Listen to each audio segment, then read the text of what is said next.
Hello my dear friends, you're on the Military with Summary channel, and today we will discuss the situation in Ukraine on the 30th of January of 2025. Today we have a lot of very interesting updates, so let's start.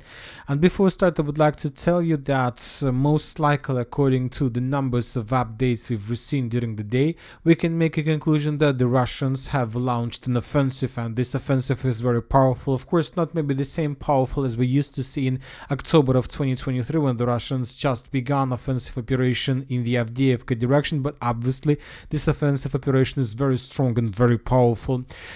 So let's discuss in details, and I'll remind you that for the previous 10 days we've seen a very long operational pause that was started by the Russians, and the Ukrainians supported this operational pause because they couldn't do anything with this, and most likely the operational pause has ended, and now the Russians are advancing, and most likely during the next several days we're gonna see a lot of changes on the ground. First, let's discuss the situation in the area of Velyka Novosilka. According to different pro-Russian sources, as a result of offensive operation, the Russians managed to take under control over every single Ukrainian positions along the river of Mokry Yali. So, summarizing everything, most likely currently the line of combat contact goes along the river of Mokry Yali, and everything that is located inside of this red line was already captured by the Russians. Currently, it's very difficult to understand whether the Russians are planning to cross the river of Mokry Yali and to attack this dense network of the fortifications in the northwestern direction, but obviously the Russians made everything to do this. So let's wait and see. Maybe this is exactly what we are going to see during the next several days. If the Russians are able to take this stronghold under complete control and to force the Ukrainians to fall back, obviously this is going to be a significant victory. Now let's discuss the situation from the Andriivka fortified area. As you can see, during the previous 24 hours we got a lot of icons. Most of them are flags, and which means that the Russians advanced. First and the most important is that the Russians, according to information we have, managed to dig in deeper between the settlements of Rozlev, Constantinople and Ulakli. Several territories, tree lines, fields, and the fortifications were captured by the Russians during the previous 24 hours. Some sources reported, right before we start making this video, some sources reported that as a result of breakthrough and fast lightning attack, the Russians managed to enter even the southern part of Constantinople. Maybe tomorrow some of the mappers will adjust their maps and we will include these reports into our let's say, analysis, but as for now we are going to keep everything as is. Furthermore, according to information we have, the Russians managed to improve their positions to the south of Rozlev, and according to the only geolocation we got from this area, we can make a conclusion that the Russians are planning to move further in the northwestern directions towards this stronghold and this stronghold as well. Let's take a look at how the map was changing. For example, this is the situation by the end of the 29th of January, and this is the situation by the end of the 30th of January. Obviously, this progress is significant. And another, once again, the video shows how the Russians were after withdrawing the Ukrainian vehicles and positions along the Russian roads of attack. So once again, tomorrow we expect some changes on the ground in this direction as well. So the main purpose of this attack, of course, first to answer one of these settlements, either the settlement of Constantinople or Rozlev or Ulakli, and another important goal is to shorten the distance between the southern pincer and the northern one. Now let's discuss the situation in the eastern flank. The Russians continue advancing in the direction of Dachne. According to information we have, the eastern part of the settlement was captured by the Russians. The dynamic in this area is pretty big. For example, this is the situation by the end of the 28th of January. So as you can see, the Russians were just on the outskirts of the settlement. By the end of the 29th of January, the Russians improved their positions and took almost everything till the central part of the settlement, and by the end of the 30th of January, the eastern part was completely secured. The Ukrainians during the previous 24 hours tried to evacuate both maybe wounded soldiers, or the Ukrainians were trying to bring additional reinforcements to with the purpose to stabilize the situation, but due to the fact they know that the entire settlement is under complete Russian fire control, everything that Ukrainians sent in the direction of Dachne was discovered by the Russians and destroyed. At the same time, the Russians began advancing through the fields, most likely in the direction of the company stronghold along the road of N15 with the purpose to split this territory in several parts and then to destroy every single part separately. So these are the final days of Andriivka fortified area. Obviously, this battle was also or is very fast, obviously much faster than the battle for Kurakhov, much faster than the battle for Novomikhailivka, Konstantinovka, and not like Velyka Novosilka, but also we can start counting days. And of course, the most important updates are coming from Andriivka settlement itself. According to pro-Ukrainian sources, the Russians, as a result of offensive operation, managed to take another block of the village under complete control and to shorten the distance towards the river of Orlova. Currently, the distance between the edge Russian positions along the southern pincer and the northern pincer is already less than 5 kilometers, more precisely 4.46 kilometers, which is already nothing for FPV drones and artillery control from both sides, from the northern part and from the southern part. And the most important video is coming from this company Stronghold. According to different sources, this Stronghold was captured by the Russians during the previous 24 hours, and we have a proof. This is the video that was published by the Ukrainian side. In this video we can see how the Ukrainians of 152nd Jaeger Brigade were FPV droning and attacking the Russian positions on the territory of this stronghold, which confirms not just the Russian presence in this area, but also strong control of the armored forces of Russian Federation over this territory. Let's compare the map between the dates. For example, this is the situation by the end of the 29th of January. The Russians were controlling territories mainly along the river of Orlova, and there were no positions on the territory of this stronghold. But by the end of the 30th of January, we colored everything to the east of the stronghold. Significant progress, and due to all these events or due to all these things and facts, most likely during the next day, the Russians will take everything under control that is located inside of this red line, and this is going to be the end for Ulakli Andriivka fortified area. Most likely the Ukrainians that are currently located in this area, if they don't get an order to retreat, most likely they will repeat the story and the destiny of those Ukrainians that were encircled on the territory of Ugledar and those Ukrainians that were encircled on the territory of Velyka Novosilka. And as we know and as we remember, nothing good is waiting for these Ukrainians. Most likely these 2 days are the vital and decisive days for these Ukrainians. Either they retreat or they will stay here forever, or most of them. Now let's discuss the situation in the Dnipro direction. The Russians continue advancing in the western direction, and today, according to information we have, the Russians managed to establish complete control over the settlement by the name of Novandriivka. This information was confirmed and provided us by pro-Ukrainian and pro-Russian sources. Today we also got video published by the Ukrainian side, and in this video we can see how the Ukrainians were counter-attacking the Russians in this area. The main clashes were taking place for this stronghold along this tree line. Most likely the Ukrainians managed to restore control over this tree line, but most likely the territory further in the eastern direction was already secured and captured by this time by the Russian side. So based on this video and based on these updates from different sources, we have adjusted this part of Novandriivka in the Russian favor. Now let's discuss the situation at Jelinka, and this is the only area where we continue adjustments on map in Ukrainian favor. I'll remind that up to probably a week or something like this ago, the pro-Ukrainian and pro-Russian sources reported that the settlement of Nadezhdinka was completely captured by the Russians.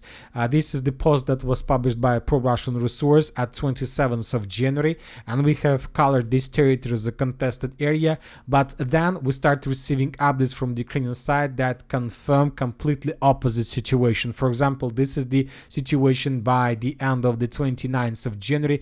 The Russian sources published the video how they were attacking the Ukrainian positions in the most southwestern part of the settlement.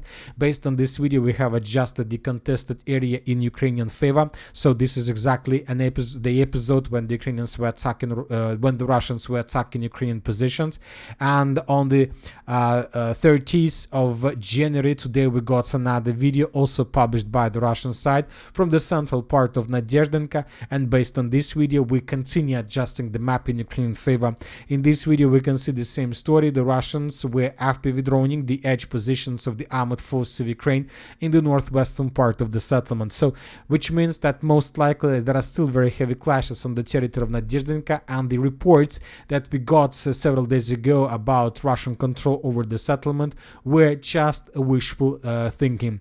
Now let's move further and let's discuss the situation in the Pokrovsk direction. Probably for the first time since the battle of the city of Pokrovsk, or the territory between Kotlina and Udachne, we haven't received anything, just a small update from pro-Russian resources about additional changes on the ground and additional progress along the railways, and just one video of how the Ukrainians continue their counterattacks in the direction of the southeastern part of Kotlina.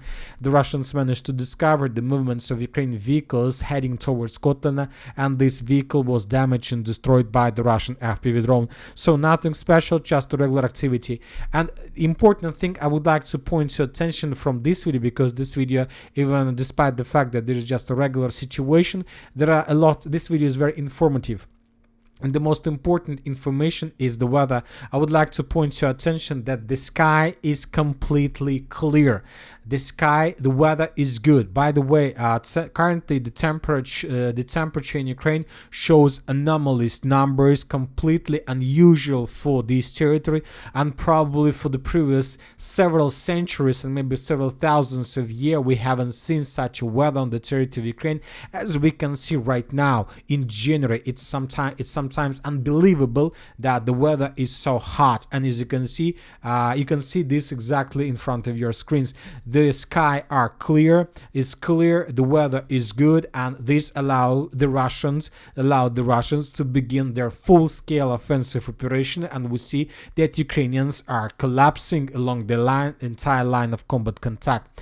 Now let's move further and let's discuss the situation in the Toriez direction, and we got additional changes. Once again, after a very long operational pause and after significant number of Ukrainian counterattacks in the northern parts, when the Ukrainians managed to restore control over a significant number of territories, when the good weather came, the Russians began another wave of offensive operation. As a result of clashes during the previous several days, the Russians managed to improve their positions on the territory of mine itself. We have adjusted the map based on the episode, and we have adjusted the map on the territory of the settlement of Krymska. So the battle for Krymska is coming to an end, and most likely the Minister of Defense of Russian Federation will announce the victory during the next several days. But you know that but in the beginning of February, the weather will worsen again, and the temperature will go below zero, but much below zero, up to -16 by Celsius. And this is also very good weather for offensive operation, because when there is like such a temperature, you can use fields with tanks and you can attack. So basically for the Russian offensive, nothing changes. Bad weather or good weather, it's okay. Bad weather for Russian offensive is when the temperature is around zero. Now let's move further and let's discuss the situation in the Chasiv Yar direction, where the battle is also coming to an end. According to information we have, the Russians began their final rush in this area. The Russians are attacking along the entire line of combat contact using broad front of offensive operation. The Russians assault the central part, the Russians assault the southern part. The pro-Ukrainian sources reported that as a result of clashes, several more Ukrainian strongholds were captured in the area of the forest. And right before we start making video, another very reliable pro-Russian resource, Mapper, reported that the Russians managed to break through the Ukrainian positions and answer the micro district of Shevchenka. So summarizing everything that was published by a very reliable pro-Russian resource, this is approximately the territories that were taken by the Russians during the previous 24 hours. And if this information is correct, if this information is true, then most likely the final battle of the city of Chasiv Yar has begun. The central citadel was encircled by the Russians completely without any chances for the Ukrainians to escape this cauldron. And so this is the story. And once again, we are waiting for additional updates, and the most important, we are waiting for additional updates exactly from this area. Now let's move further and let's discuss the situation in the Sivers direction, where the Russians also managed to break through the Ukrainian defense belt in the area of the eastern part of Verkhnykamensk. We came to this based on the video that was also published by the Russian side. In this video we can see how the Russians began offensive operation in the direction of the eastern part of Verkhnykamensk with the use of another turtle tank, completely armored and completely let's say invisible, and completely, I don't know how to say, Ukrainian drones useless against this weapon. Ukrainians tried to destroy this vehicle, but no chances. The Russians managed to go through the entire territory and to land infantry in the eastern part of the settlement. Once again, we see that behind the tank there were several motorcycles that were moving, maybe using also additional equipment. The Russians landed in this part and took under control several buildings, which is very important. As you can see, the Ukrainians were counter-attacking the Russians, but this part of Verkhnykamensk was completely cleared and secured. Currently, we don't know for sure what is happening with those Ukrainians that stuck in the most eastern part of Verkhnykamensk. Maybe they caught in cauldron. Maybe if they were caught in cauldron, obviously they have no chances to evacuate from this state and to escape this area. Most likely it will require the Russians 2 or 3 days to secure and to clear the eastern part completely, and then the Russians will begin advancing further in the western direction.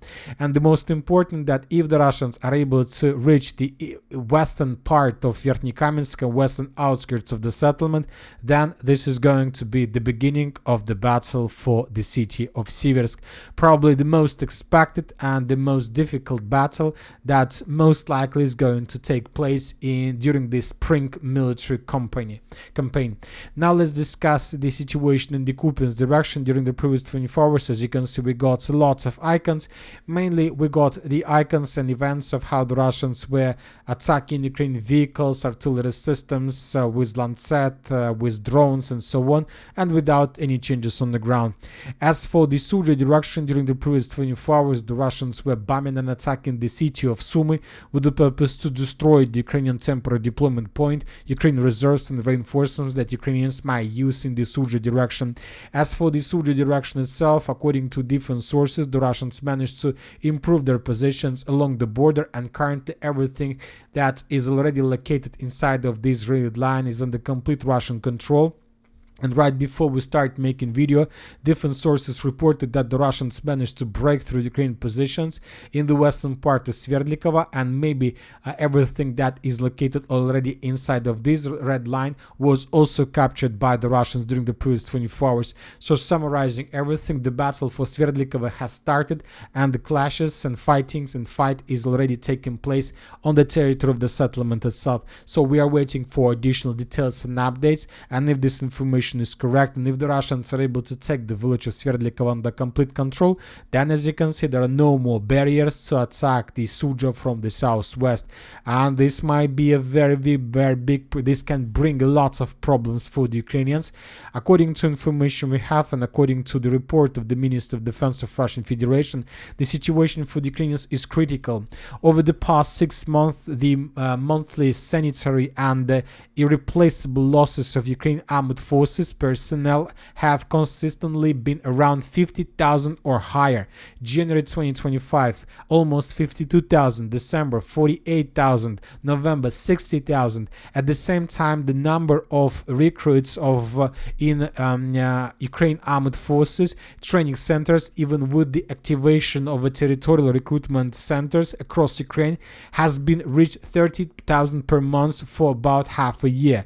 These recruits are sent to the front lines without proper training, leading to a reduction in the overall strength of the armed forces of Ukraine. According to official data, around 100,000 Ukrainian servicemen have deserted their military units and gone on the run. So as you can see, the front line is collapsing, and the legislative changes prepared by the Kiev regime under the pressure from Western countries, lowering the mobilization age from 25 to 18, are the only way for Zelensky to delay the cascading collapse of the front in Donbass for a few more months. So this is the statement of the Minister of Defense of Russian Federation, and as you can see, the picture for the Ukrainians is very difficult. And now the Ukrainians will lower the mobilization age, but the main purpose is to hold the lines as long as possible during the negotiation process. But something tells me that everything will go maybe not according to Ukrainian scenario. And that's it for today. Military Summary channel reminds we condemn any violence in the world. Thank you for watching. Subscribe to my channel, put your likes, join my Patreon, and have a good day. Bye bye.